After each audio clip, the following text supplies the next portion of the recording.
অভিনন্দন বিভূতিভূষণ বন্দ্যোপাধ্যায়ের আদর্শ হিন্দু হোটেলের অষ্টম পর্বে।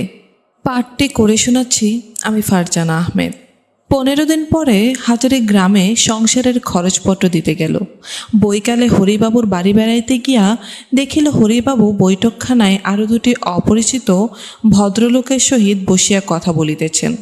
তাহাকে দেখিয়া বলিলেন, এই যে এসো হাজারি, বসো বসো। এরা এসেছেন কলকাতা থেকে অতসীকে দেখতে। তুমি এসেছ, ভালোই হয়েছে। রাত্রে আমার এখানে খেও আজ। অতসীর তাহা হইলে বিবাহ? যদি ইতিমধ্যে তার বিবাহ হইয়া যায়, সে শ্বশুরবাড়ি চলিয়া গেলে টাকা কড়ির ব্যাপারটা চাপা পড়িয়া যাইবে। হাজারি একটু দমিয়া গেল। 8 ঘণ্টা পরে হরিবাবু বলিলেন, আমি সন্ধ্যার কটা সেরে আসি, আপনাদের ততক্ষণে চা দিয়ে যাক। ভদ্রলোক 2 জন বলিলেন, তিনি ফিরিয়া আসিলে একত্রে চা খাওয়া যাইবে। তাহারা ততক্ষণ একবার নদীর ধারে বেড়াইতে আসিবেন। অল্পক্ষণ পরে অতসী আসিয়া বৈঠকখানায় বাড়ির ভেতরের দিকের দরজা হইতে একবার সন্তর্পণে উকি মারিয়া ঘরের মধ্যে ঢুকিল। এসো এসো মা, ভালো আছো? আপনি ভালো আছেন কাকাবাবু? গোপালনগর থেকে আসছেন? না মা, আমি গোপালনগরে আর নেই তো। রানাঘাটের সেই হোটেলে কাজে আবার নিয়েছি যে, ওরা ডেকে বহাল করবে না। আপনার মতো লোক পাবে কোথায়? আমায় এবারে একটা কিছু শিখিয়ে দিয়ে যান কাকাবাবু, আপনার নাম করব চিরকাল। মা, এ হাতে কলমের জিনিস, বলে দিলে তো হবে না, দেখিয়ে দিতে হবে। তার সুবিধে হবে কি? আমি এর আগেও তোমাকে তো বলেছি এ কথা। কাল আপনার বাড়ি যাব এখন। টেপিকে বলবেন, তাকে নিয়ে এলেন না কেন? তাকে নিয়ে আসবেন, সেও আমাদের এখানে রাত্রে খাবে। অত সে একটু পরে চলিয়া গেল। কারণ আগন্তুক ভদ্রলোক দুটির গলার আওয়াজ পাওয়া গেল বাড়ির বাহিরে রাস্তার দিকে। পরদিন সকালে টেপির মা উঠান ছাড় দিতেছে। এমন সময় অতসী বাড়ির উঠানের মাচাতলা হইতে ডাকিল, টেপি, ও টেপি। টেপির মা তাড়াতাড়ি হাতের ঝাঁটা ফেলিয়া সেখানে আসিয়া উপস্থিত হইল। জমিদারের মেয়ে অতসী গ্রামের কাহারো বাড়ি বড় একটা যান না। তাহাদের মতো গরিব লোকের বাড়ি যে যাতায়াত করিতেছে, ইহা ভাগ্যের কথাও বটে। গপ্প করিয়া লোকের কাছে পরিচয় দিবার মতো কথাও বটে। হাসিয়া বলিল, টিপি বাসন নিয়ে পুকুরে গিয়েছে, এসো বসো মা। কাকাবাবু কোথায়? হাজারি কাল রাত্রে অতসীদের বাড়ি গুরুতর আহার করিলেও আজ হাঁটিয়া 3 ক্রোশ পথ রানাঘাট যাইবে। এই অজুহাতে বড় এক বাটি চাল ভাজা নুন লঙ্কা সহযোগে ঘরের ওদিকে দাওয়ায় বসিয়া চবর্ণ করিতেছিল। অতসী পাছে এদিকে আসিয়া পড়ে এবং তাহার চাল ভাজা খাওয়া দেখিয়া ফেলে সেই ভয়ে বাটিটা সে তাড়াতাড়ি কোচার কাপড় দিয়া চাপা দিল। অতসী আসিয়া বলিল, কই কাকাবাবু, কোন দিকে বসে? ওহ, খুব সময়ে চাল ভাজার বাটি ঢাকিয়া ফেলিয়াছে সে। অতসী তাহাকে রাক্ষস ভাবিত। রাত্রের ওই ভীষণ খাওয়ার পরে সকাল হইতে না হইতেই, এই যে মা, কি মনে করে এত সকালে? আপনি আমাদের বাড়ি দুপুরে খাবেন, তাই বলতে বলে দিলেন বাবা। না মা, আমি এখনই বেরোচ্ছি রানাঘাট, ছুটি তো নেই। আর কাল রাতে যে খাওয়া হয়েছে তাতে। তবে টেপি আর খুড়িমা খাবেন, ওদের নেমন্তন্ন, আমি বলে যাচ্ছি ওদের। বলিয়া অতসী দাওয়ায় উঠিয়া নিজেই পিঁড়ি পাতিয়া বসিয়া গেল। দেখিয়া হাজারি প্রমোদ গনিল, একই সময় নাই। 10টার মধ্যে হোটেলে পৌঁছিয়া রান্না চাপাইতে হইবে। এক বাটি চাল ভাজা চিবাইতেও তো সময় লাগে। হাত ভাগা মেয়েটা সব মাটি করিল। বাটিটা লুকাইয়া বসিয়া থাকাই বা কতক্ষণ চলে। অতসী বলিল, কাকাবাবু, আমার সঙ্গে যদি আপনার আর দেখা না হয়? কেন দেখা হবে না? অতসী লাজক মুখে বলিল, ধরুন যদি আমি এখান থেকে যদি। বুঝেছি মা, ভালোই তো, আনন্দের কথাই তো। আপনারা তাড়াতে পারলে বাঁচেন, তা জানি। মার মুখেও সেই এক কথা, বাবার মুখেও সেই এক কথা। সে যা হয় হবে, আমি তা বলছি নে। আমি বলছি আপনি আজ থেকে যান। আমি যে কথা দিয়েছিলাম আপনার কাছে, সেই টাকা মনে আছে তো? আপনাকে তা আজ দিয়ে দিই। যদি বলেন তো এখনই আনি, আমার মনের ভার কমে যায়। তারপর যেখানে আপনারা আমায় বিদায় করে দেবেন। ও কি মা, বিদায় তোমায় কেউ করছে না, অমন কথা বলতে নেই। কিন্তু টাকা নিতান্তই দেবে তাহলে?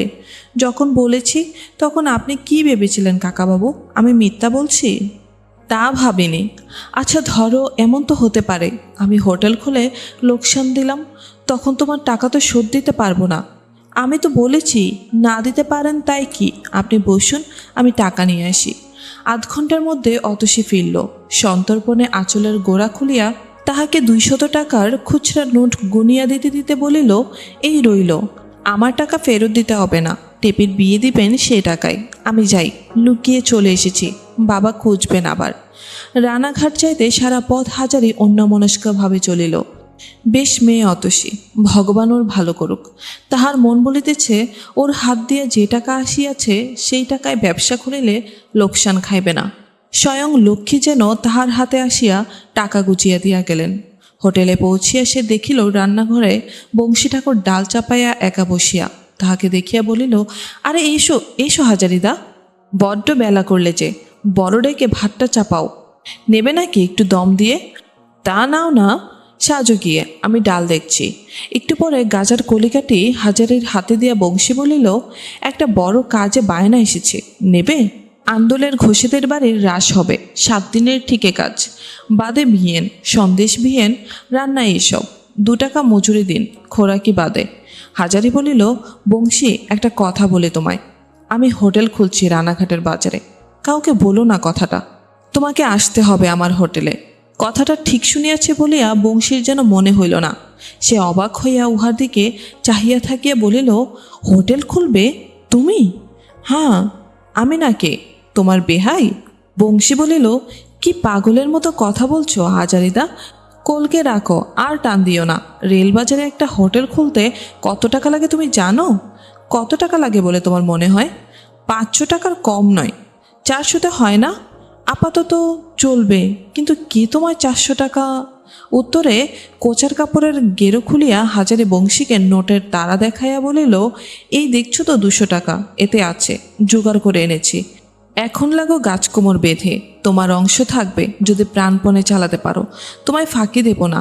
আজ থেকেই বাড়ি দেখো, 15 টাকা পর্যন্ত ভাড়া দেব, আর 200 টাকাও জোগাড় আছে। বংশী ঠাকুর মুখের মধ্যে একটা অস্পষ্ট শব্দ করিয়া বলিল, ভেলা আমার মানিক রে, আসো হাজারিদা, এসো তোমায় কোলে করে নাচি।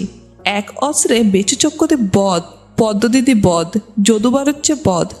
চুপ চুপ, চলো ছুটির পর দুজনে ঘর দেখা যাক। তামাকের দোকানের পাশে ওই ঘরখানা 9 টাকা ভাড়া বলে, জায়গাটা ভালো। আচ্ছা, বাজার কেমন বংশী?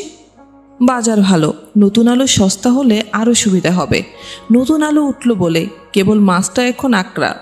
ঘর দেখার পর একটা ফর্দ ফেলা যাক, এসো। থালা বাসন, বালতি, জালা, শিলনোড়া, বটি। আজ খাওয়াও হাজারদা, মাইরি একটা কাজের মতো কাজ করলে। আচ্ছা, টাকা পেলে কোথায় বলো না? পরে বলবো সব, তার ঢের সময় আছে, এখন আগেকার কাজ আগে করো। পদ্মঝি হঠাৎ রান্নাঘরে ঢুকিয়া বলিল, বেশ তো দুটিতে বসে খুশগল্প চলছে, ওদিকে মাছ ডাঙায়, তরকারি ডাঙায়, এখন এই লোক খেতে আসবে। গোবর চাকর হাঁকিল, 3rd ক্লাস 1 থালা। পদ্মজি বলিল, ওই এলো তো, এখন মাছ ভাজা পর্যন্ত হলো না যে, তাই দিয়ে ভাত দেবে? এদিকে গাজার ধোঁয়ায় তো রান্নাঘর অন্ধকার, সব তাড়াতে হবে তবে হোটেল চলবে। কর্তার খেয়ে দিয়ে নেই কাজ, তাই যত সব হাড় হাবাতে উনপাজুরে গাঁজাখোর আবার জুটিয়ে এনে হাতাবেরি হাতে দিয়েছে। বংশী ঠাকুর বলিল, রাগ করো কেন পদ্ম দিদি, কাল রাতের বাসি মাছ ভেজে রেখেছে, 3rd ক্লাসের খদ্দের যারা সকালে খায় তাই চিরকাল খেয়ে আসছে। হাজারি বংশীর দিকে চাহিয়া বলিল, না বংশী, দই এনে দাও, সেও ভালো, বাসি মাছ দিও না, ওতে নাম খারাপ হয়ে যায়, ও থাক। পদ্মজি ঝাঁজের সহিত বলিল, দইয়ের পয়সা তুমি দিও তবে ঠাকুর, হোটেল থেকে দেওয়া হবে না। তুমি বেলা করে বাড়ি থেকে এলে বলেই মাছ হলো না, বংশী ঠাকুর এক কত দিকে যাবে? হাজারি চুপ করিয়া রহিল। হোটেল ছুটির পর হাজারি চূর্ণীর ঘাটে যাইবার পথে রাধাবল্লভ তলায় বারবার নমস্কার করিয়া গেল। ঠাকুর রাধাবল্লভ এতদিন পরে যেন মুখ তুলিয়া চাহিয়াছেন। তাহার সেই প্রিয় গাছটির তলায় বসিয়া হাজারি কত কি কথা ভাবিতে লাগিল।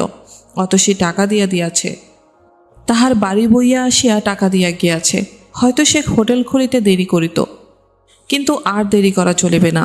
অতসী মায়ের কাছে কথা দিয়াছে, সে কথা রাখিতে হইবেই তাহাকে। রানাঘাট বেশ লাগে তাহার। বেচুবাবুর হোটেল তো একমাত্র জায়গা যেখানে তাহার মন ভালো থাকে, জীবনটা শান্তিতে কাটাইতেছিল বলিয়া মনে হয়। এই রানাঘাটের রেলবাজার ছাড়িয়া সে কোথাও যাইতে পারিবে না, এইখানেই হোটেল খুলিবে, অন্যত্র নয়।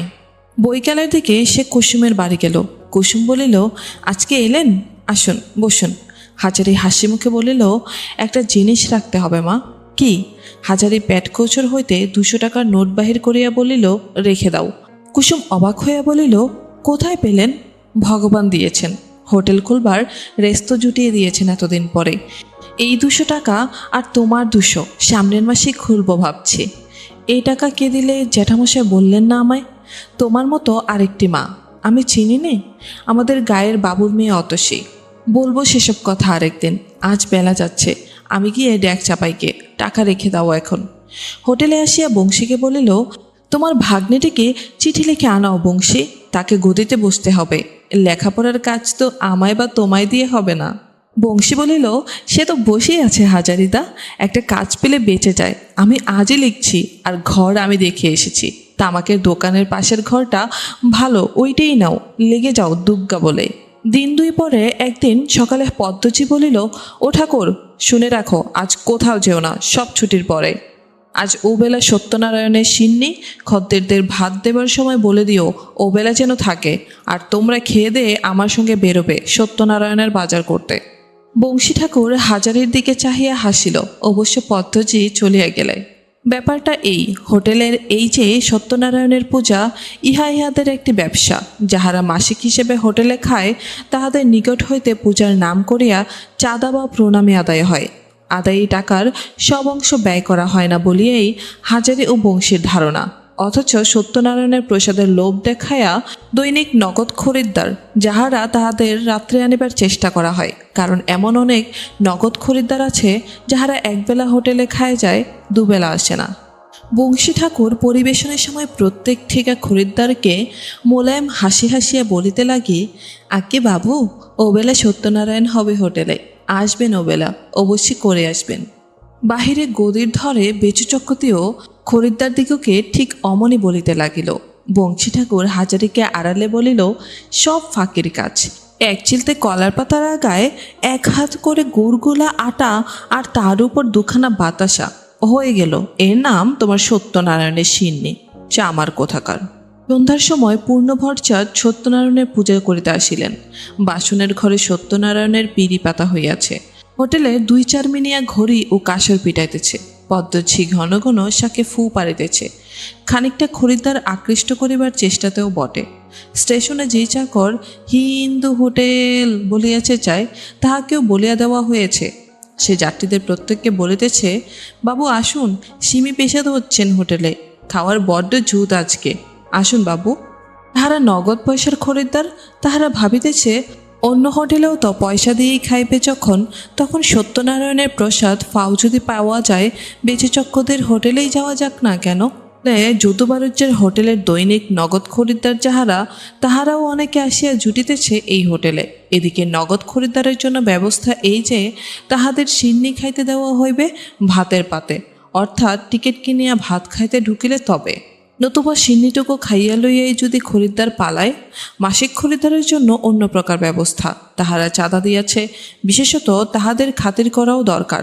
পূজা সাঙ্গ হইলে তাহাদের সকলকে একত্র বসাইয়া প্রসাদ খাইতে দেওয়া হইল। বেচুচক্কতি নিজে প্রত্যেকের কাছে গিয়া জিজ্ঞাসা করিতে লাগিলেন, তাহারা আরেকটু করিয়া প্রসাদ লইবে কিনা। যখন ওদিকে মাসিক খরিদ্দারগণকে সিন্নি বিতরণ করা হইতেছে, সেই সময় হাজারি দেখিল রাস্তার উপরে যতীন মজুমদার দাঁড়াইয়া হাঁ করিয়া তাহাদের হোটেলের দিকে চাহিয়া আছে। সেই যতীন। হাজারির মনে হইল লোকটার অবস্থা আরও খারাপ হইয়া গিয়াছে, কেমন যেন অনাহার শীর্ণ চেহারা। সে ডাকিয়া বলিল, ও যতীনবাবু, কেমন আছেন? যতীন মজুমদার অবাক হইয়া বলিল, কে, হাজারি নাকি? তুমি আবার কবে এলে এখানে? সে অনেক কথা বলবো এখন, আসুন না আসুন। যতীন ইতস্তত করিয়া রান্নাঘরের পাশে বেড়ার গায়ে দরজা দিয়া হোটেলে ঢুকিয়া রান্নাঘরের দূরে আসিয়া দাঁড়াইল। দেখিল তাহার পায়ে জুতা নাই, গায়ে অতি মলিন উনারি, পরনের ধুতিখানিও তদ্র। আগের চেয়ে রোগাও হইয়া গিয়াছে লোকটা, দারিদ্র্য ও অভাবের ছাপ চোখে মুখে বেশ পরিস্ফুট। যতীন কাষ্ঠ হাসি হাসিয়া বলিল, আরে তোমাদের এখানে বুঝি সত্যনারায়ণ হচ্ছে আজকে? আগে আমিও কত এসেছি, খেয়েছি। তা খাবেন না? আপনি তো ছিলেন 12 মাসের বাঁধা খদ্দের। তা আসুন, পেশাদ খেয়ে যান। যতীন ভদ্রতা করিয়া বলিল, না না থাক, তার জন্য আর কি হয়েছে। হাজারি একবার এদিক ওদিক চাহিয়া দেখিল কেহ কোনো দিকে নাই। সবাই খাবার ঘরে মাসিক খরিদ্দারের আদর আপ্যায়ন করিতে ব্যস্ত। সে কলার পাত পাতিয়া যতীনকে বসাইল এবং পাশে বাসনের ঘর হইতে বড় বাটির এক বাটি সত্যনারায়ণের সিন্নি, এক মুঠা বাতাসা ও দুটি পাকা কলা আনিয়া যতীনের পাতে দিয়া বলিল, একটু পেশাদ খেয়ে নিন। যতীন মজুমদার দ্বিরক্তি না করিয়া সিন্নির সহিত কলা দুটি চটকাইয়া মাখাইয়া লইয়া যেইভাবে গোগ্লাসে গিলিতে লাগিল, তাহাতে হাজারেরও মনে হইল লোকটা সত্যি যথেষ্ট ক্ষুধার্ত ছিল। বোধহয় ওবেলা আহার জোটে নাই। ৩-৪ গ্রাসে অতখানি সিন্নি সে নিঃশেষে উড়াইয়া দিল। হাজারি বলিল, আর একটু নেবেন? যতীন পূর্বের মতো ভদ্রতার স্বরে বলিল, না না থাক, আর কেন। হাজারি আরও এক বাটি সিন্নি আনিয়া পাতে ঢালিয়া দিতে যতীনের মুখচুপ যেন উজ্জ্বল হইয়া উঠিল। তাহার খাওয়া অর্ধেক হয়েছে। এমন সময় পদ্মচি রান্নাঘরের দৌড়ে আসিয়া হাজারিকে কি একটা বলতে গেল এবং গুগলাসে ভোজনরত যতীন মজুমদারকে দেখিয়া হঠাৎ থমকিয়া দাঁড়াইল, বলিল, ওকে। হাজারি হাসিয়া বলিল, ও যতীনবাবু, চিনতে পারছো না পদ্ম দিদি? আমাদের পুরানো বাবু যাচ্ছিলেন রাস্তা দিয়ে, তা আমি বললাম আজ পুজোর দিনটা একটু পেশাদ পেয়ে যান বাবু। পদ্মজি বলিল, বেশ, বলে এই সে ফিরিয়ে আবার গিয়া মাসিক খরিদ্দারদের খাবার ঘরে ঢুকিল।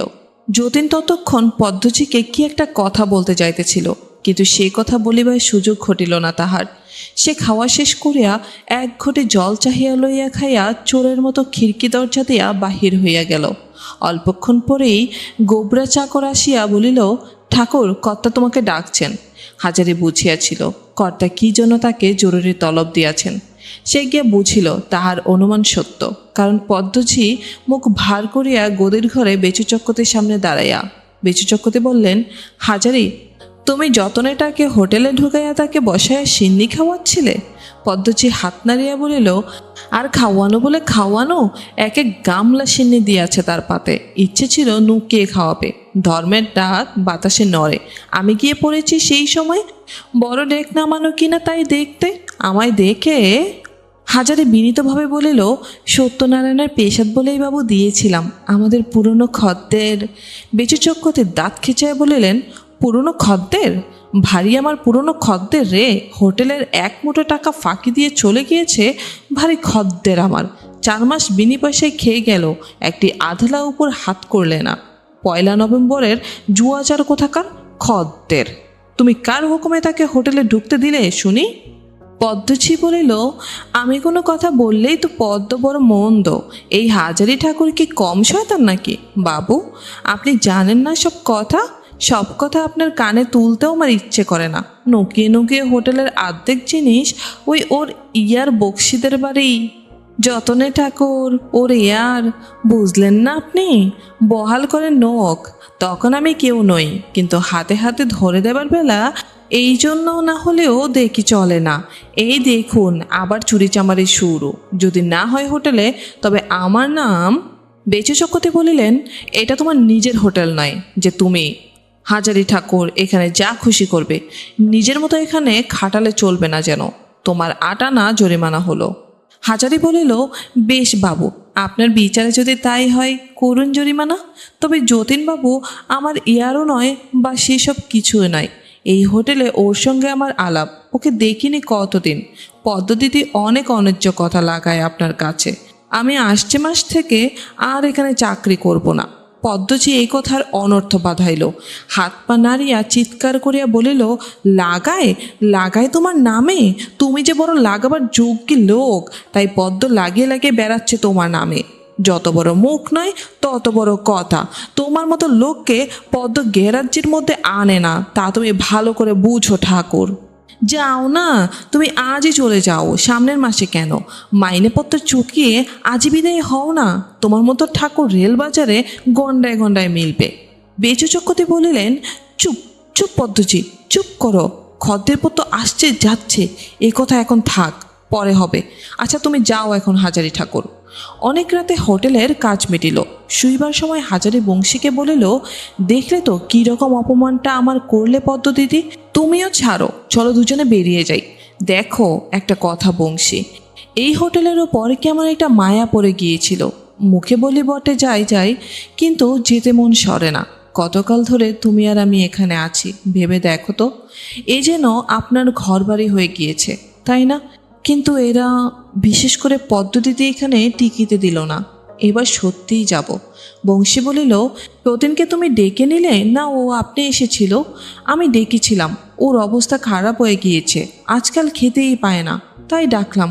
বলি 15 খদ্দের তো, কত লোক খেয়ে যাচ্ছে, ও একটু সিন্নি খেয়ে যাক, এই তো আমার অপরাধ। পরের মাসে শুভ 1 তারিখে রেলবাজারে গোপাল ঘোষের তামাকের দোকানের পাশেই নতুন হোটেলটা খুলিল। টিনের সাইনবোর্ডে লেখা আছে, আদর্শ হিন্দু হোটেল। হাজারি ঠাকুর নিজের হাতে রান্না করিয়া থাকেন। ভাত, ডাল, মাছ, মাংস সব রকম প্রস্তুত থাকে, পরিষ্কার পরিচ্ছন্ন ও সস্তা। আসুন, দেখুন, পরীক্ষা করুন। বেচচক্ষতের হোটেলের অনুকরণে সামনে গদির ঘর, সেখানে বংশী ঠাকুরের ভাগ্নে সেই ছেলেটি কাঠের বাক্সের ওপর খাতা ফেলিয়া খরিদ্দারগণের আনাগোনার হিসাব রাখিতেছে।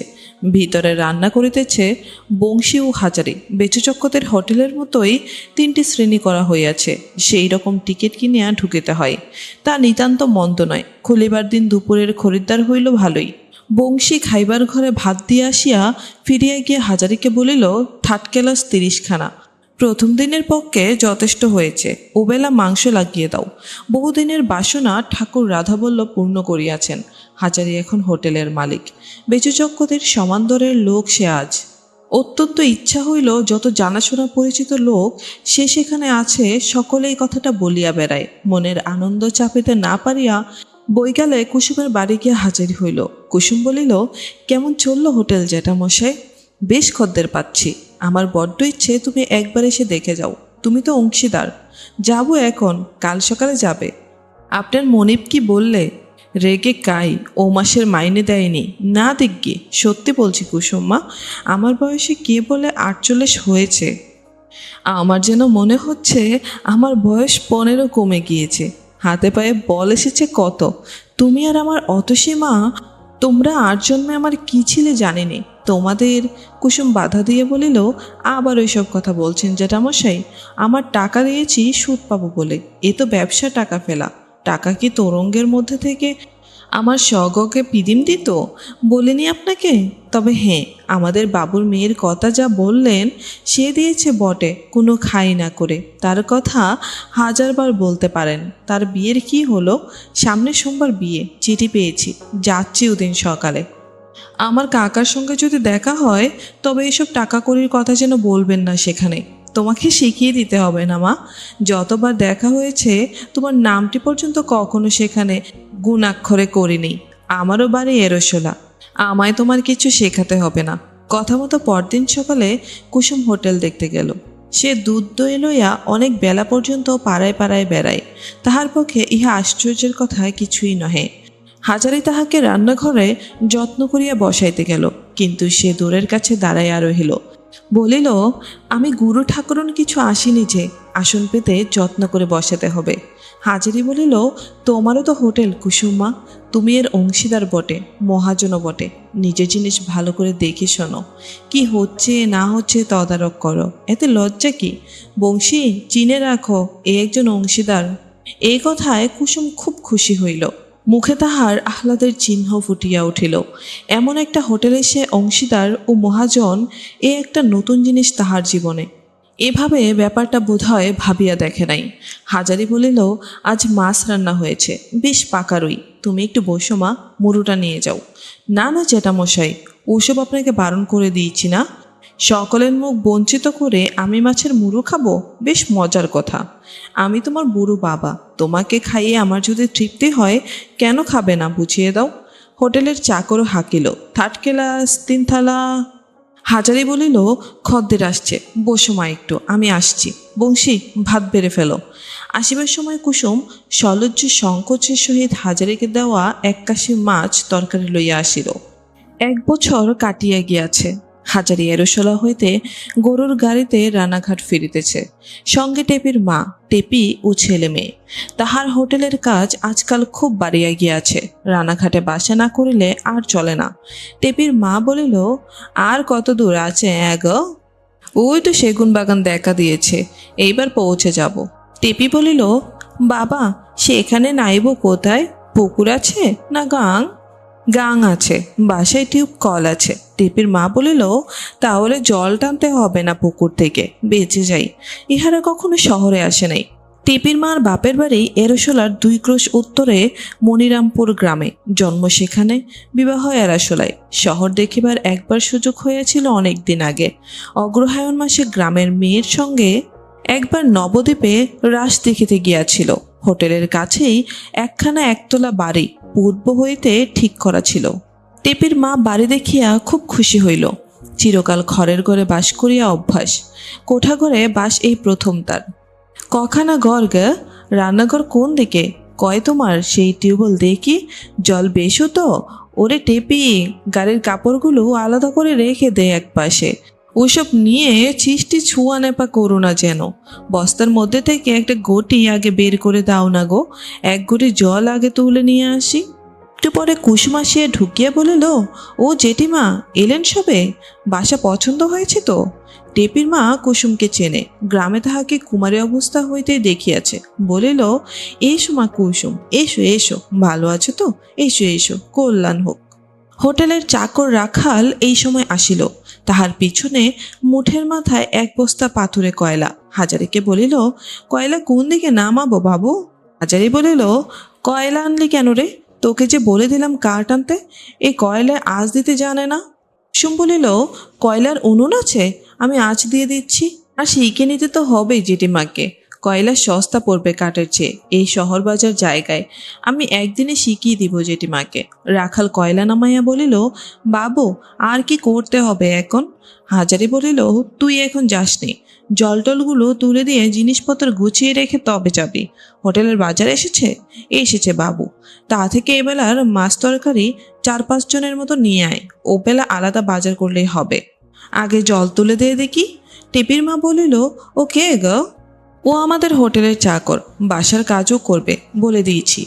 টেপির মা অবাক হইল, তাহাদের নিজেদের চাকর, সে আবার হাজারিকে বাবু সম্বোধন করিতেছে। এইসব ব্যাপার এতই অভিনব যে বিশ্বাস করা শক্ত। গ্রামের মধ্যে তাহারা ছিল অতি গরিব গৃহস্থ।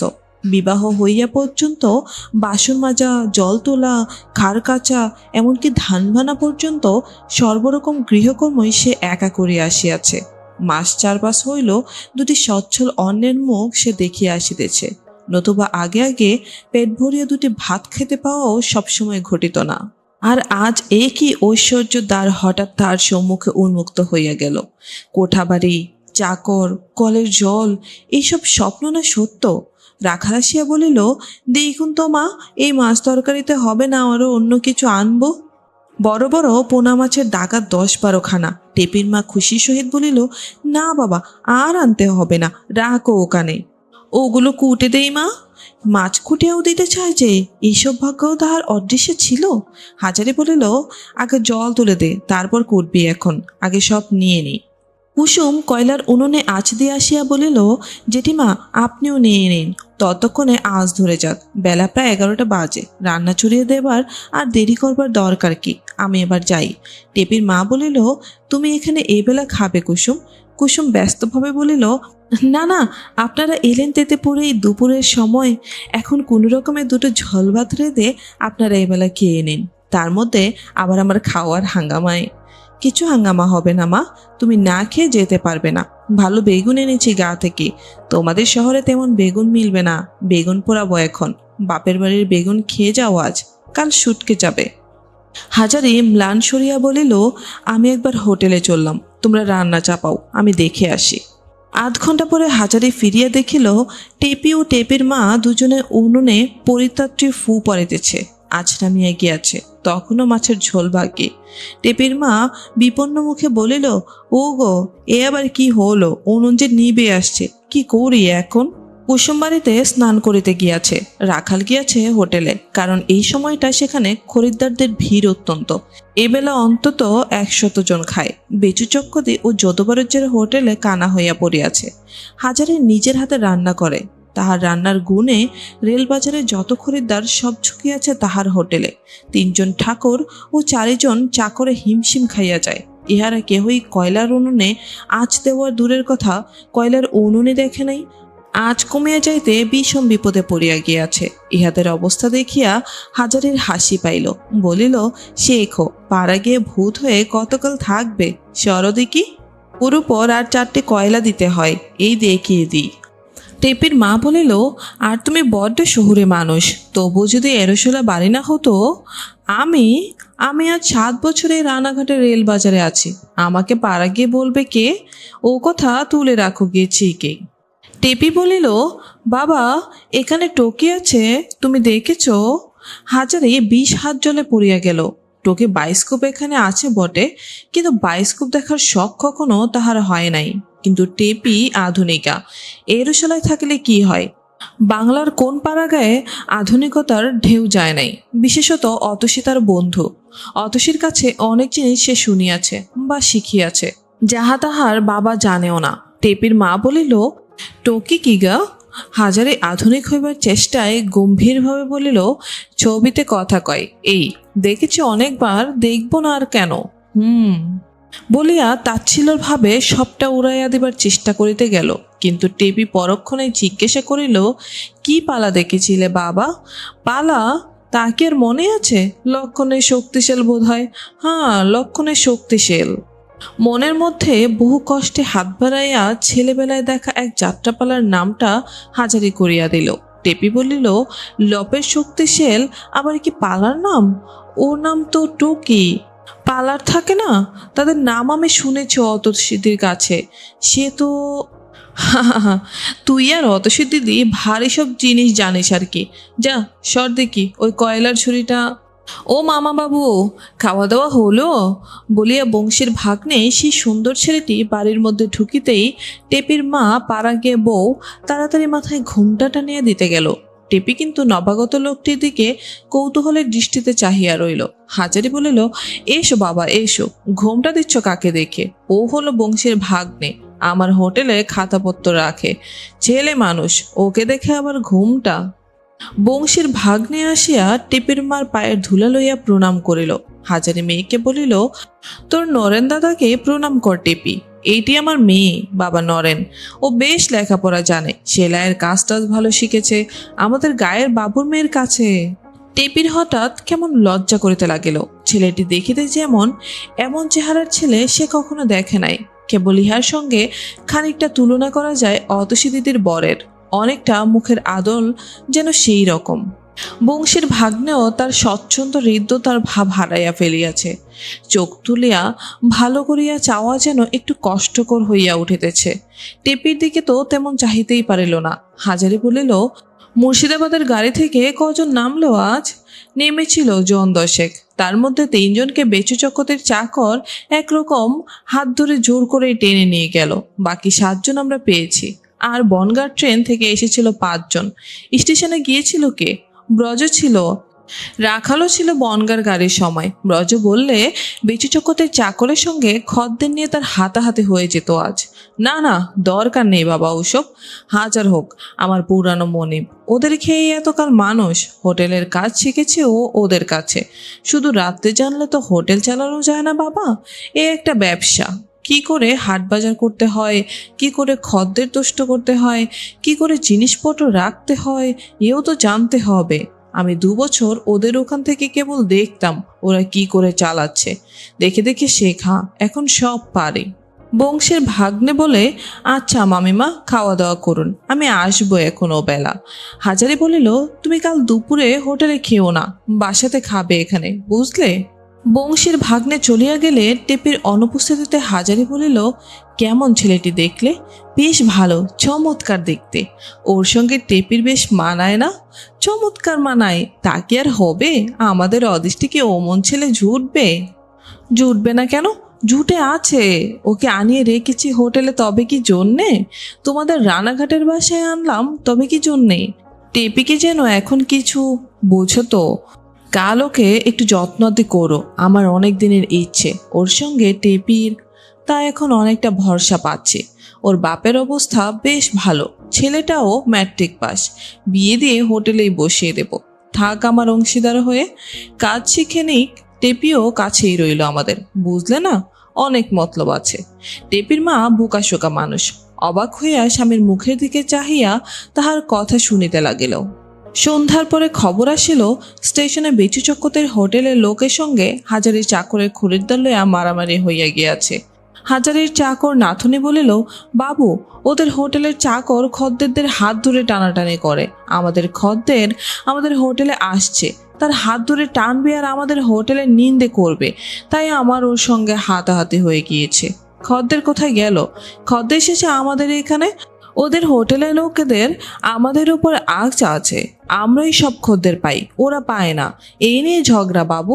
ওদের হোটেলের হয়ে এলো বাবু, একটা গাড়িতেও খদ্দের পায় না। রাত 8টার সময়ে হাজারি সবে মাছের ঝোল উনুনে চাপাই আছে। এমন সময় বংশী বলিল, হাজারিদা, জবর খবর আছে। তোমার আগের কর্তা তোমাকে ডেকে পাঠিয়েছেন, কেন দেখে আসুকে, বোধহয় মারামারি নিয়ে। ঝোলটা তুমি দেখো, আমি এসে মাংস চাপাবো, দেখি কি খবর। অনেকদিন পরে হাজারি বেচু চক্কতের হোটেলের সেই গদির ঘরটিতে গিয়ে দাঁড়াইল। সেই পুরনো দিনের মনের ভাব সেই মুহূর্তেই তাকে পাইয়া বসিল, যেন ঢুকিবার সঙ্গে সঙ্গে। যেন সে রাধুনী বামন। বেচু চক্কতে আজও মনে। বেচু চক্কতে তাহাকে দেখিয়া খাতির করিবার সুরে বলিলেন, আরে এসো এসো হাজারি, এখানে বসো। বলিয়া গদির এক পাশে হাত দিয়া ঝাড়িয়া দিলেন। যদিও ঝাড়িবার কোনো আবশ্যক ছিল না। হাজারি দাঁড়াইয়া রহিল। বলিল, না বাবু, আমি বসবো না। আমায় ডেকেছেন কেন? এসো, বসোই এসে গিয়ে, বলছি। হাজারি জিভ কাটিয়া বলিল, না বাবু, আপনি আমার মনিব ছিলেন এতদিন, আপনার সামনে কি বসতে পারে? বলুন কি বলবেন, আমি ঠিক আছি। হাজারের চোখ আপনা আপনি খাওয়ার ঘরের দিকে গেল। হোটেলের অবস্থা সত্যই খুব খারাপ হইয়া গিয়াছে। রাত 9টা বাজে। আগে আগে এই সময় খরিদ্দারের ভিড়ে ঘরে জায়গা থাকিত না, আর এখন লোক কই। হোটেলের জলসুও আগের চেয়ে অনেক কমিয়া গিয়াছে। বেচু চক্কতে বলিলেন, না, বসো হাজারি, চা খাও। ওরে কাঙালি, চা নিয়ে আয় আমাদের। হাজারি তবুও বসিতে চাহিল না। চাকর চা দিয়া গেল। হাজারি আড়ালে গিয়া চা খাইয়া আসিল। বেচু চক্কতে দেখিয়া শুনিয়া খুব খুশি হইলেন। হাজারির মাথা ঘুরিয়া যায় নাই হঠাৎ অবস্থাপন্ন হইয়া, কারণ অবস্থাপন্ন যে হাজারি হইয়াছে তাহা তিনি এতদিন হোটেল চালানোর অভিজ্ঞতা হইতে বেশ বুঝিতে পারেন। হাজারি বলিল, বাবু আমায় কিছু বলছিলেন? হ্যাঁ, বলছিলাম কি জানো, এক জায়গায় ব্যবসা যখন আমাদের, তখন তোমার সঙ্গে আমার কোনো শত্রুতা নেই তো। তোমার চাকর আজ আমার চাকরকে মেরেছে স্টেশনে, এ কেমন কথা? এই সময় পদ্মজি দূরের কাছে আসিয়া দাঁড়াইল। হোটেলের চাকরও আসিল। হাজারি বলিল, আমি তো শুনলাম বাবু, আপনার চাকরটা আগে আমার চাকরকে মারে। নাতনি খদ্দের নিয়ে আসছিল এমন সময়। পদ্মজি বলিল, হ্যাঁ, তাই বই কি, তোমাদের নাতনি আমাদের খদ্দেরদের ভাগাবার চেষ্টা করে। আমাদের হোটেলে আসছিল খদ্দের, তোমাদের হোটেলে যেতে চায়নি। এ কথা বিশ্বাস করা যেন বেচু চক্কতের পক্ষেও শক্ত হয়ে উঠিল। তিনি বলিলেন, যাক, ও নিয়ে আর ঝগড়া করে কি হবে হাজারির সঙ্গে। হাজারি তো সেখানে ছিল না, দেখেও নি।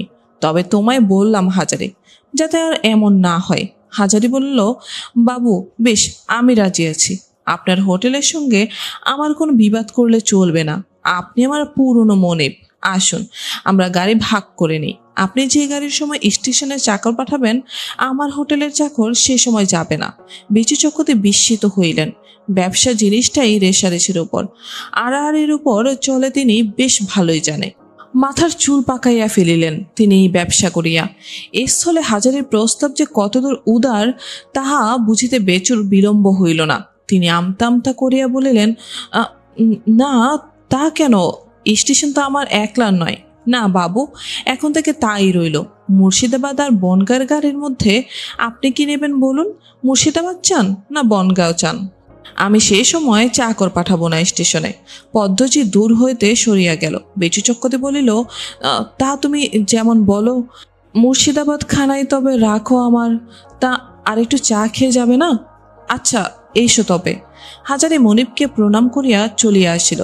পদ্মজি পুনরায় দূরের কাছে আসে জিজ্ঞাসা করিল, হ্যাঁ বাবু, কি বলে গেল? গাড়ি ভাগ করে নিয়ে গেল। মুর্শিদাবাদ খানা আমি রেখেছি। যা কিছু লোক আসে মুর্শিদাবাদ থেকেই আসে। বনগাঁর গাড়িতে কটা লোক আসে। লোকটা বোকা, লোকটা মন্দ নয়, দুষ্ট নয়। আমি আজ 7 বছর দেখে আসছি। আমি জানি নে, গাঁজা খেয়ে বুধ হয়ে থাকে, হোটেলের ছাই দেখাশোনা করে, রেদেই মরে। মজা লুটছে বংশী আর তার ভাগ্নে, ক্যাশ তার হাতে। আমি সব খবর নিয়েছি তলায় তলায়। বংশীকে আবার এখানে আনুন বাবু। ও হোটেল একদিনে ভুসিনাশ হয়ে বসে রয়েছে। বংশীকে ভাঙাবার লোক লাগান আপনি, আর ওর ভাগ্নেটাকেও। পরদিন দুপুরে বংশীর ভাগ্নে সসংকোচে হাজারির বাসায় নিমন্ত্রণ রক্ষা করিতে আসিল। হাজারি হোটেল হইতে তাহাকে পাঠাইয়া দিল বটে, কিন্তু নিজে তখন আসিতে পারিল না। অত্যন্ত ভিড় লাগিয়াছে খরিদ্দারের, কারণ সেদিন হাটবার। মায়ের আদেশে টেপিকে অতিথির সামনে অনেকবার বাহির হইতে হইল, কখনো বা আসন পাতা, কখনো জলের গ্লাসে জল দেওয়া ইত্যাদি। টেপি খুব চটপটে, চালাক চতুর মেয়ে, অদস্যির শিষ্যা, কিন্তু হঠাৎ তাও কেমন যেন একটু লজ্জা করিতে লাগিল এই সুন্দর ছেলেটির সামনে বারবার বাহির হইতে। বংশীর ভাগ্নেটেও একটু বিস্মিত হইল। হাজারি মামারা পাড়াগাঁয়ের লোক, সে জানে। অবস্থাও এতদিন বিশেষ ভালো ছিল না। আজই না হয় হোটেলের ব্যবসায় দুপয়সার মুখ দেখিতেছে, কিন্তু হাজারি মামার মেয়ে তো বেশ দেখিতে। তাহার উপর তার চালচলন, ধরন ধারণ যেন স্কুলে পড়া আধুনিক ছেলে মেয়ের মতো। সে কাপড় গুছাইয়া পরিতে জানে, সাজিতে গুছিতে জানে। তার কথাবার্তার ভঙ্গিটাও বড় চমৎকার। তাহার খাওয়া প্রায় শেষ হইয়াছে, এমন সময় হাজারি আসিল। বলিল, খাওয়া হয়েছে বাবা, আমি আসতে পারলাম না, আজ আবার ভিড় বড্ড বেশি। ও টেপি, আমায় একটু তেল দে মা, নিয়ে নেই। আর তোর ওই দাদার শোয়ার জায়গা করে দে দেখি, পাশের ঘরটাতে একটু গড়িয়ে নাও বাবা। বংশীর ভাগ্নে গিয়া শুইয়াছে, এমন সময় টেপি পান দিতে আসিল। পানের ডিবা নাই, একখানা ছোট রেকাবিতে পান আনিয়াছে। ছেলেটি দেখিল চুন নাই রেকাবিতে, লাজুক মুখে বলিল, একটু চুন দিয়ে যাবেন। টিপির সারা দেহ লজ্জার আনন্দে কেমন যেন শিহরিয়া উঠিল। তাহার প্রথম কারণ, তাহার প্রতি সম্ভ্রমসূচক ক্রিয়াপদের ব্যবহার এই হইল প্রথম। জীবনে ইতিপূর্বে কেহ তাহাকে আপনি আজ্ঞে করিয়া কথা বলে নাই। দ্বিতীয়ত, কোনো অনাত্মীয় তরুণ যুবকও তাহার সহিত ইতিপূর্বে কথা বলে নাই। বলে নাই কি একেবারেই?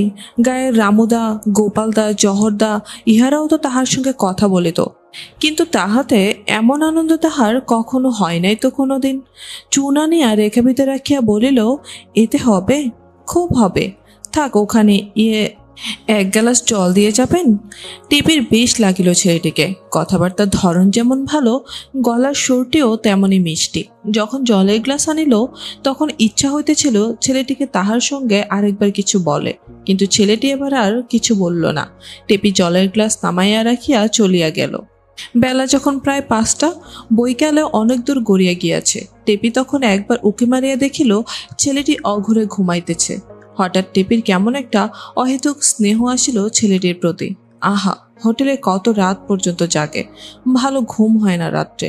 টেপি আসিয়া মাকে বলিল, মা, সেই লোকটা এখনো ঘুমোচ্ছে, ডেকে দিব না ঘুমোবে? টেপির মা বলিল, ঘুমোচ্ছে ঘুমোক না, ডাকবার দরকার কি? চাকরটা কোথায় গেল? ঘুম থেকে উঠলে ওকে কিছু খেতে দিতে হবে, খাবার আনতে দিতাম, উনিও তো বাড়েনি। টিপি বলিল, লোকটা চা খায় কিনা জানি নে, তাহলে ঘুম থেকে উঠলে একটু চা করে দিতে পারলে ভালো হতো। টিপির মা নিজে কখনো চা খায় নাই, করিতেও জানে না। আধুনিকের মেয়ের এই প্রস্তাব তাহার মন্দ লাগিল না। মেয়েকে বলিল, তুই করে দিতে পারবি তো? মেয়ে খিলখিল করিয়া হাসিয়া বলিল, তুমি যে কি বলো মা! হেসে প্রাণ বেরিয়ে যায়। পরে কেমন একটি অপূর্ব ভঙ্গিতে হাত নাড়িয়া নাড়িয়া হাসিভরা মুখের চিবুকখানি বারবার উঠাইয়া নামাইয়া বলিতে লাগিল, চা কই, চিনি কই, কেটলি কই, চায়ের জল ফুটবে কিসে, ডিশ পেয়ালা কই, সেসব কিছু আছে?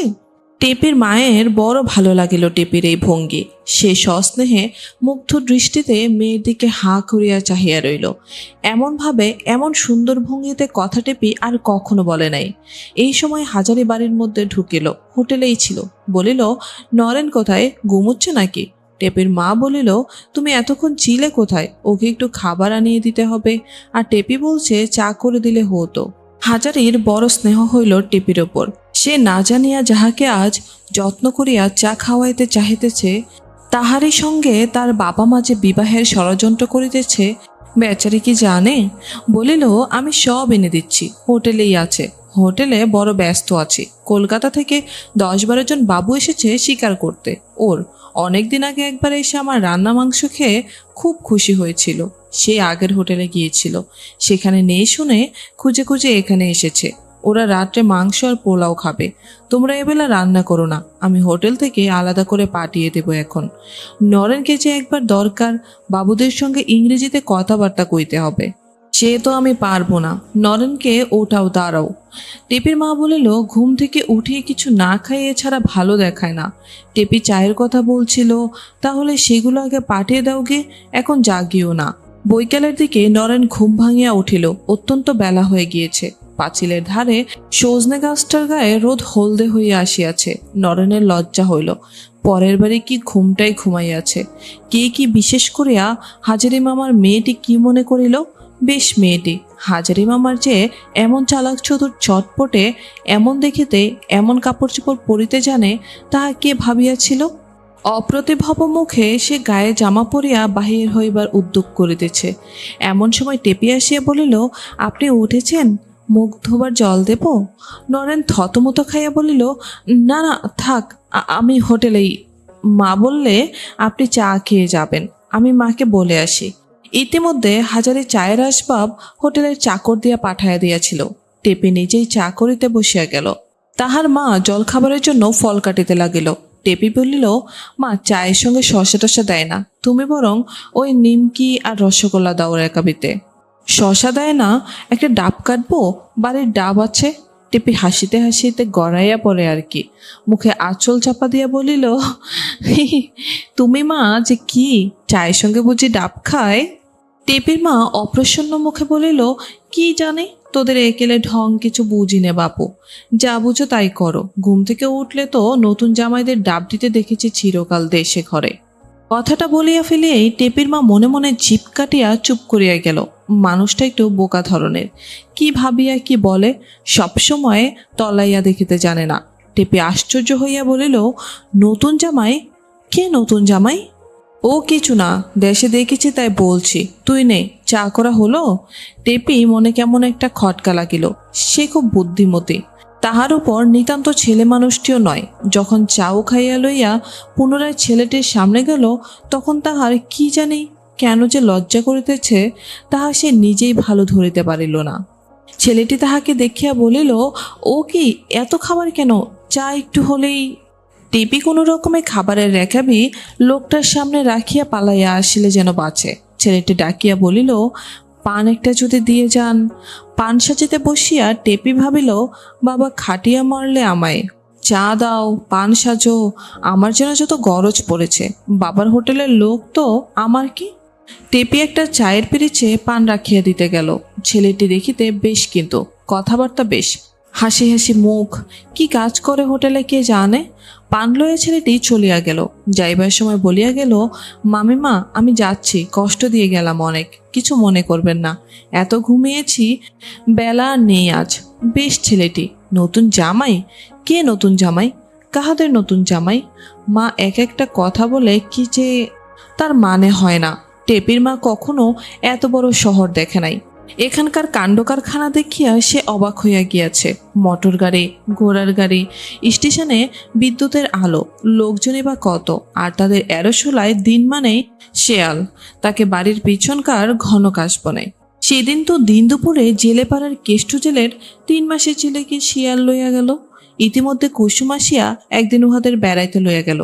কুসুমের সঙ্গে তাহার রাধাবল্লভতলা, সিদ্ধেশ্বরীতলা, চূর্ণীর ঘাট, পাল চৌধুরীদের বাড়ি সব ঘুরিয়া দেখিল।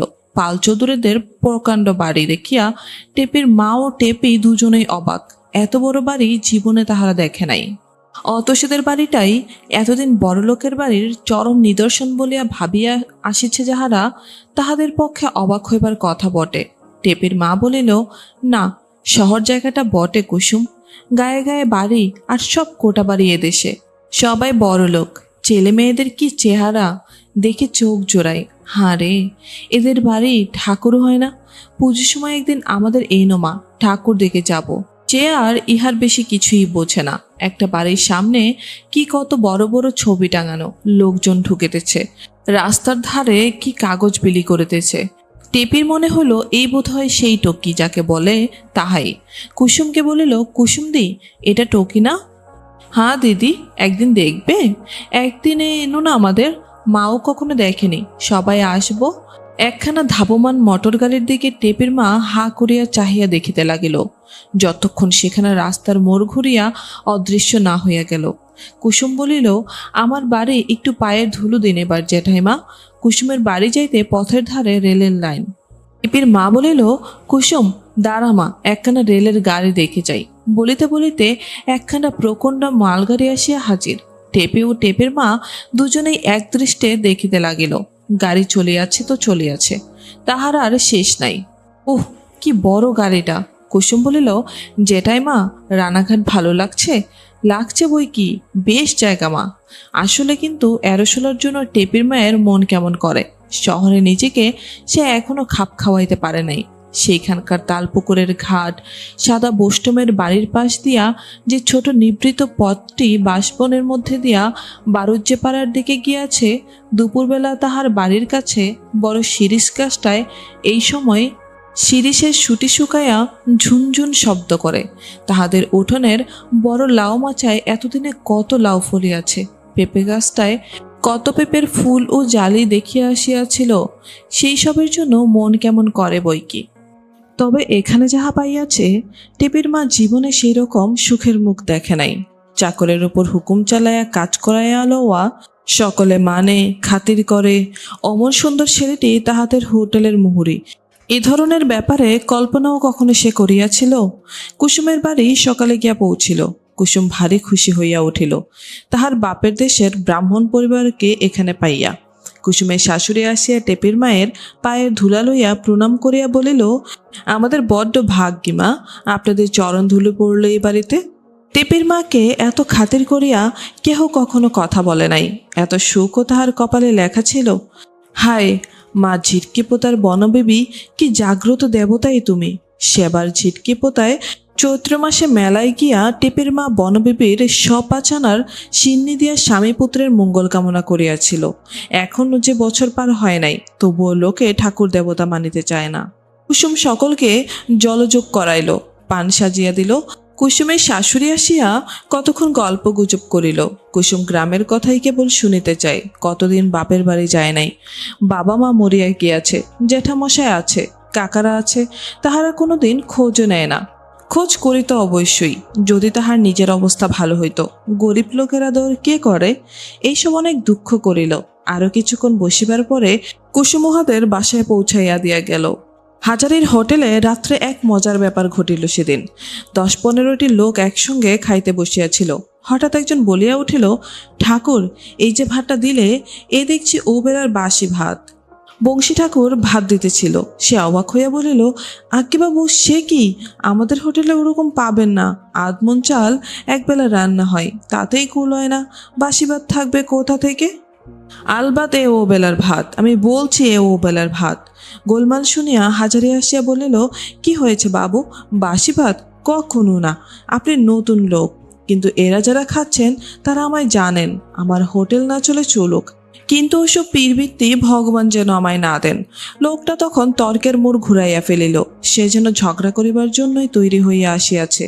পাত হইতে হাত তুলিয়া চোখ গরম করিয়া চিৎকার করিয়া বলিল, তবে তুমি কি বলতে চাও? আমি মিথ্যা কথা বলছি?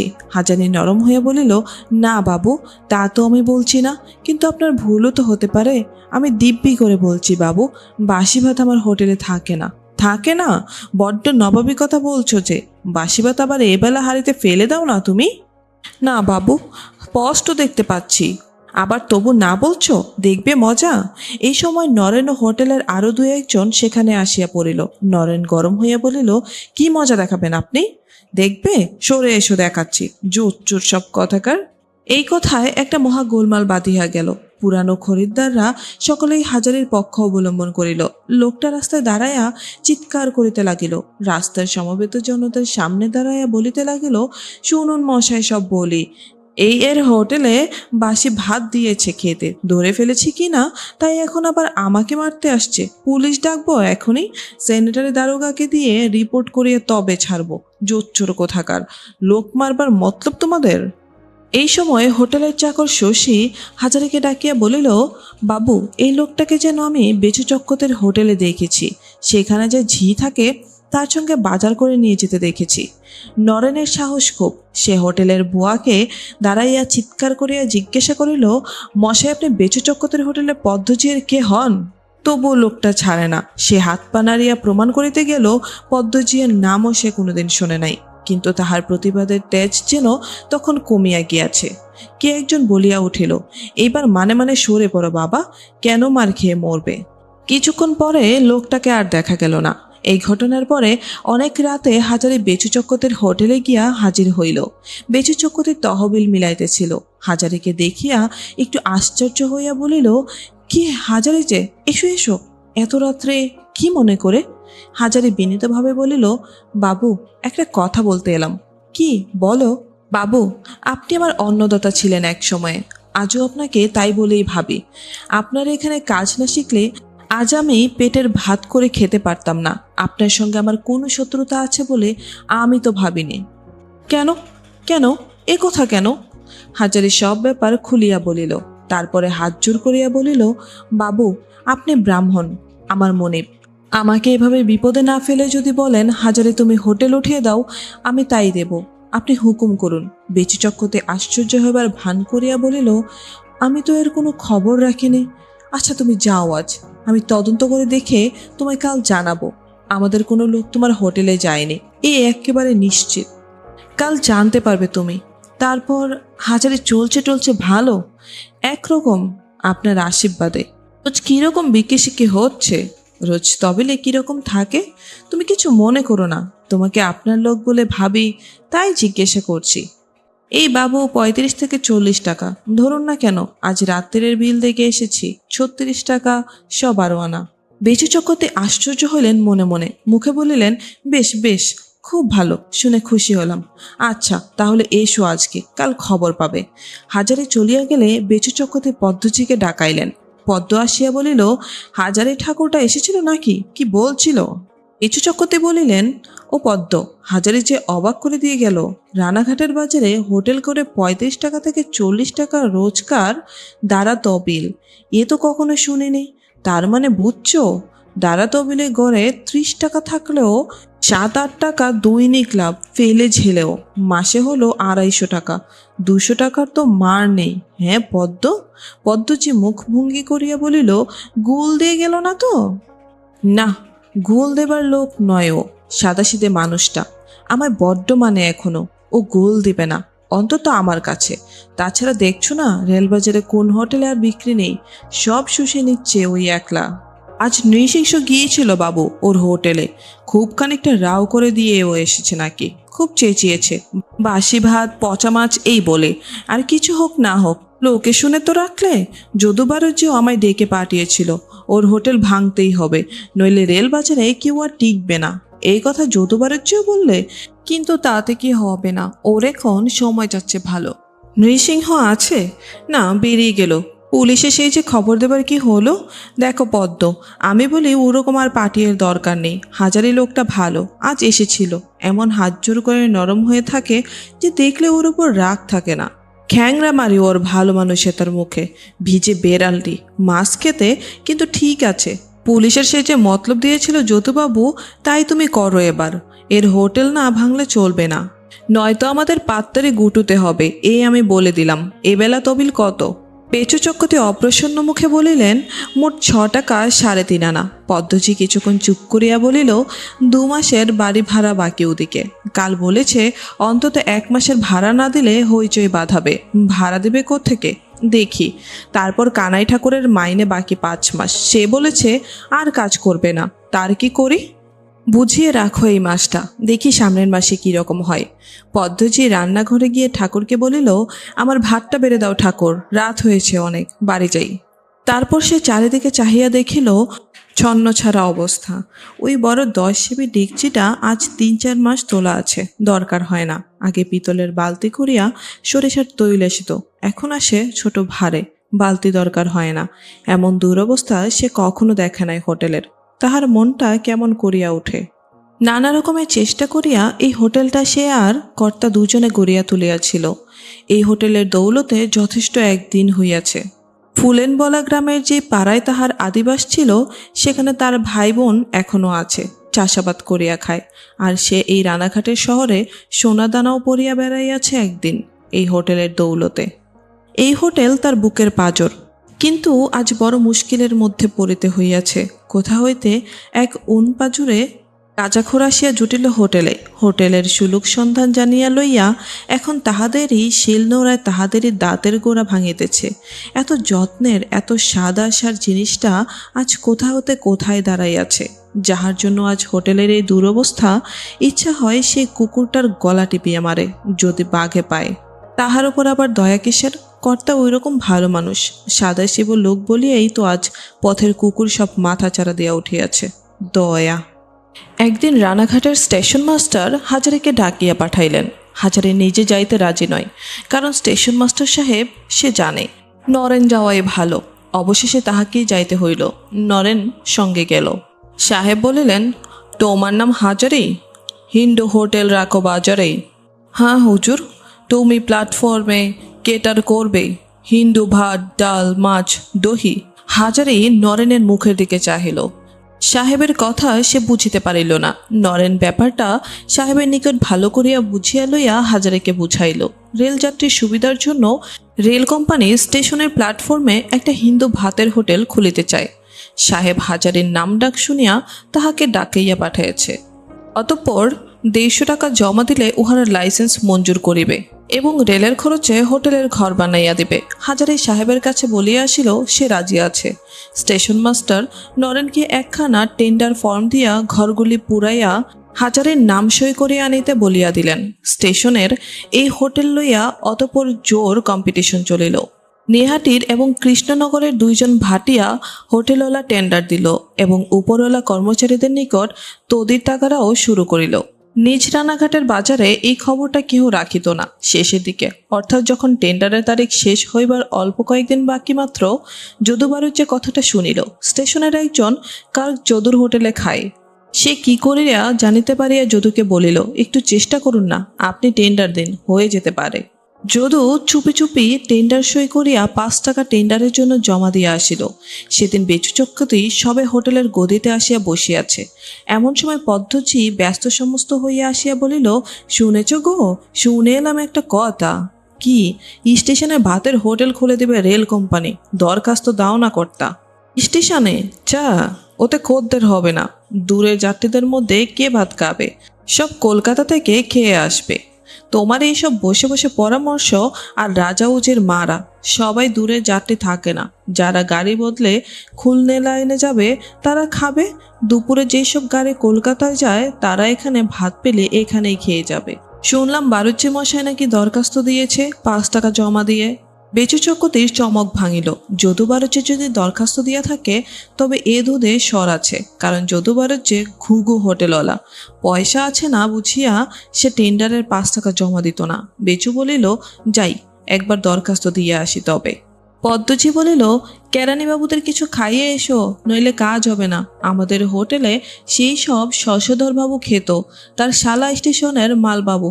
তার কাছে সুলুক সন্ধান নিও, না করলে চলবে কি করে? এই হোটেলের অবস্থা দেখে দিন দিন হাত পা পেটের ভেতর সেদিয়ে যাচ্ছে। কেন, ও বেলা খদ্দের তো মন্দ ছিল না। পদ্মজি হতাশা সুরে বলিল, ওকে ভালো বলে না কর্তা।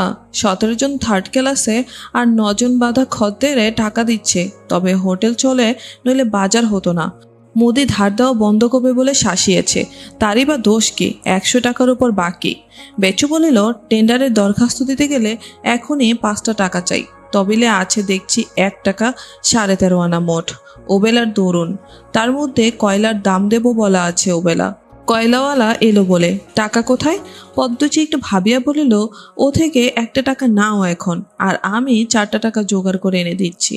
আমার লবঙ্গ ফুল থাকে এপাড়ার তার কাছে থেকে। কয়লাওয়ালাকে আমি বুঝিয়ে বলবো। বুঝিয়ে রাখবে কি? সে টাকা না পেলে কয়লা বন্ধ করবে বলেছে। তুমি 5 টাকাই এনে দাও।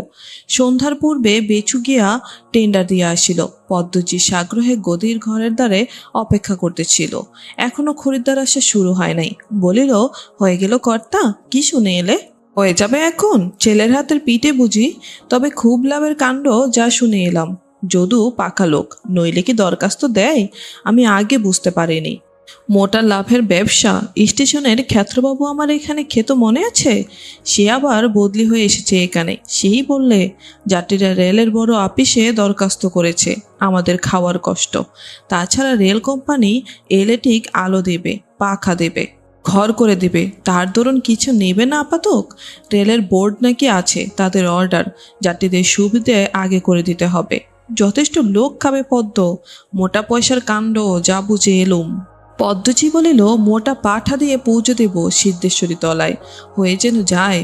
তুমি কাল একবার গিয়ে ওদিকে কিছু খাইয়ে এসো। বলি যদুবারুজ্জে টের পেল কি করে? হ্যাঁ, সব ঘুঘু লোক, ওদের কথা ছাড়ান দেও। ক্রমে এই সম্বন্ধে অনেক রকম কথা শোনা গেল। স্টেশনের প্ল্যাটফর্মে দেখা গেল রেলের তরফ হইতে একটি চমৎকার ঘর তৈরি করিতেছে। আসবাবপত্র, আলমারি, টেবিল, চেয়ার দিয়া সেটি সাজানো হইবে, সেসব কোম্পানি দিবে। এই সময় একদিন যদুবারুজ্জকে হঠাৎ তাহাদের গদিঘরে আসিতে দেখিয়া বেচু ও পদ্মজি উভয়ই আশ্চর্য হইয়া গেল। যদুবারুজ্জে হোটেলওয়ালাদের মধ্যে সম্ভ্রান্ত ব্যক্তি, কুলীন ব্রাহ্মণ, মাটি ঘরার বিখ্যাত বারুজ্য বংশের ছেলে। কখনো সে কারো দোকানে বা হোটেলে গিয়া হাউ হাউ করিয়া বকে না, গম্ভীর মেজাজের মানুষটি। বেচু চক্ষুতে যথেষ্ট খাতির করিয়াই বসাইল, তামাক সাজায় হাতে দিল। যদুবারুজ্জের কিছুক্ষণ তামাক টানিয়া এক মুখ ধোঁয়া ছাড়িয়া বলিল, তারপর এসেছি একটা কাজে চক্কতি মশাই। হোটেল চলছে কেমন?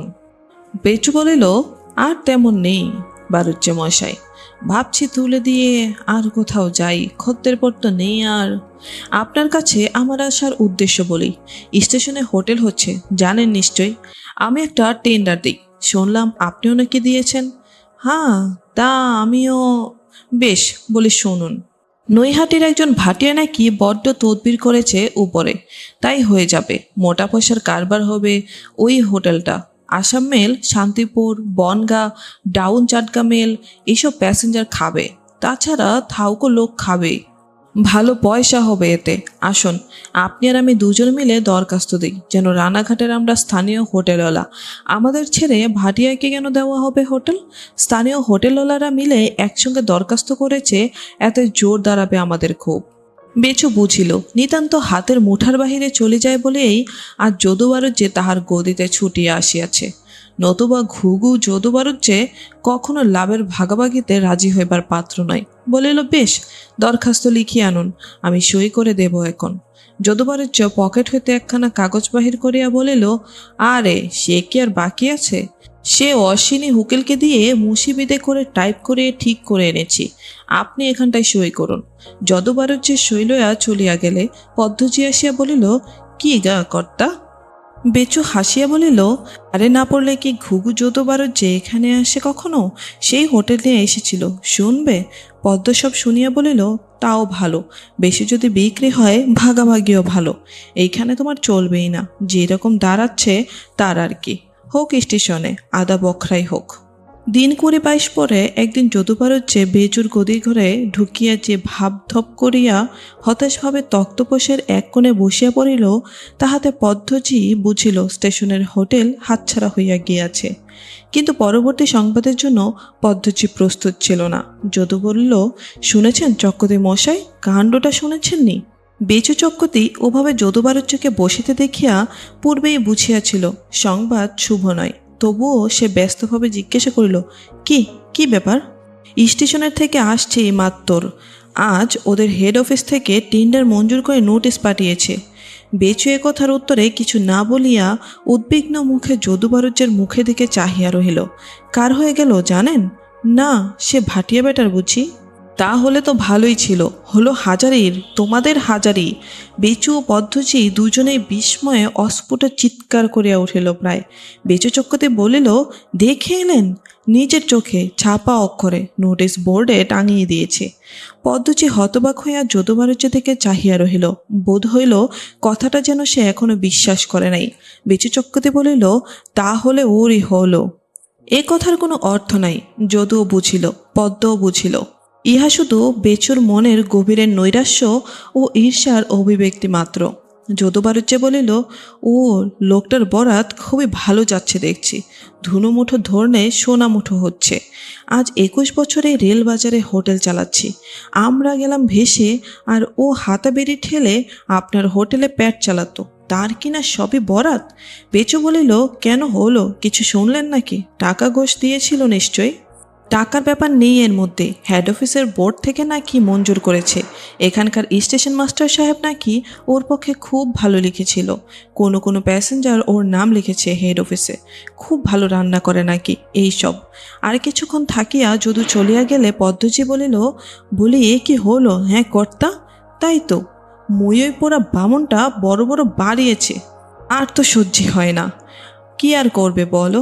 আমি ভাবছি কি, কাল একবার হাজারের হোটেলে আমি যাই। কেন, কি দুঃখে? ওকে বলি আমার হোটেলে তুমি অংশীদার হও, ছেলের হোটেলের অংশ কিছু আমায় দাও। পদ্মজি ভাবিয়া বলিল, কথাটা মন্দ নয়, কিন্তু যদি তোমায় না দিতে চায়, আমাকে খুব মানে কি না, তাই বলছি। এ না করলে আর উপায় নেই পদ্ম, হোটেল আর চালাতে পারবো না।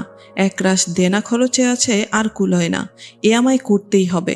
পদ্মজির মুখে বেদনার চিহ্ন পরিস্ফুট হইল। বলিল, যা ভালো বুঝো করো কর্তা, আমি কি বলবো বলো। কিছুক্ষণ পরে যদুবারুজ্জে পুনরায় বেচুর হোটেলে আসিয়া বসিল। বেচু চক্ষতে খাতির করিয়া তাহাকে চা খাওয়াইল, তামাক সাজিয়া হাতে দিল। তামাক টানিতে টানিতে যদু বলিল, একটা মতলব মনে এসেছে চক্কতে মশাই, তাই আবার এলাম। বেচু সকৌতূহলে বলিল, কি বলুন তো? আমি পাল চৌধুরীদের নায়েব মাহেন্দ্রবাবুকে ধরেছিলাম। ওরা জমিদার, ওদের খাতির করে রেল কোম্পানি। মাহেন্দ্রবাবুর চিঠি নিয়ে কাল চলুন, আপনি আর আমি কলকাতা রেল অফিসে একবার আপিল করে গিয়ে। পদ্মজি দূরের কাছেই ছিল, সে বলিল, তাই যান গিয়ে কর্তা, আমিও বলি যাতে কখনো ও মোরই পোড়া বামন হোটেল না পাই, তাই করা চাই। দুজন তাই যান। বেচু চক্কতে ভাবিয়া বলিল, কখন যেতে চান কাল? যদু বলিল, কাল সকাল সকাল যাওয়াই ভালো, বড়বাবুকে ধরতে হবে গিয়ে। পাল চৌধুরীদের পুকুরে মাছ ধরতে আসেন প্রায়, গরফেতে বাড়ি, বড় ভালো লোক। মাহেন্দ্রবাবুর চিঠি নিয়ে গিয়ে ধরি। যদু চলিয়া গেলে বেচু চক্কতে পদ্মজিকে বলিল, কিন্তু তাহলে হাজারের কাছে আমার ওভাবে যাওয়া হয় না। ওসব টের পাবেই যে আমরা আপিল করেছি। ওকেও নোটিশ দেবে কোম্পানি, আপিলে শুনানি হবে। তারপর কি আর ওর কাছে যাওয়া যায়? না হয় না গেলে, ওর দরকার নেই। যাতে ওর উচ্ছেদ হয় তাই করো। বেশ, যা বলো।